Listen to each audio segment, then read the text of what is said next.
তলাবুল ইলমি ফারিদাতুন আলা কুল্লি মুসলিম।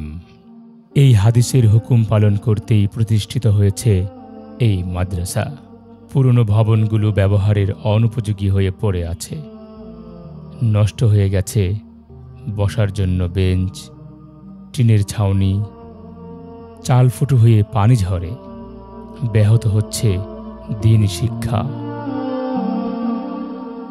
এই প্রতিষ্ঠানের অবকাঠামো অনেক দুর্বল হওয়ায় ছাত্রীরা বিভিন্ন জায়গা থেকে যে আসার সুযোগ পাচ্ছে না, বসার ঠিকমতো জায়গা নাই। বিল্ডিংগুলো বেশ পুরনো হয়ে গেছে, অনেক দিনের পুরনো বিল্ডিং হওয়ার কারণে টিনগুলো দেওয়া মাঝে মাঝে পানি পড়ে।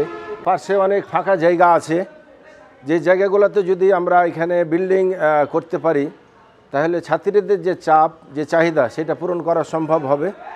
যদি কোনো হৃদয়বান ব্যক্তি অত্র প্রতিষ্ঠানের দিকে দৃষ্টি রাখেন, এই প্রতিষ্ঠানকে সহযোগিতা করতে চান, তাহলে অত্র এলাকায় একটি অত্যন্ত ভালো প্রতিষ্ঠান, দিন প্রতিষ্ঠান হিসেবে এই প্রতিষ্ঠানকে দাঁড় করানো সম্ভব হবে।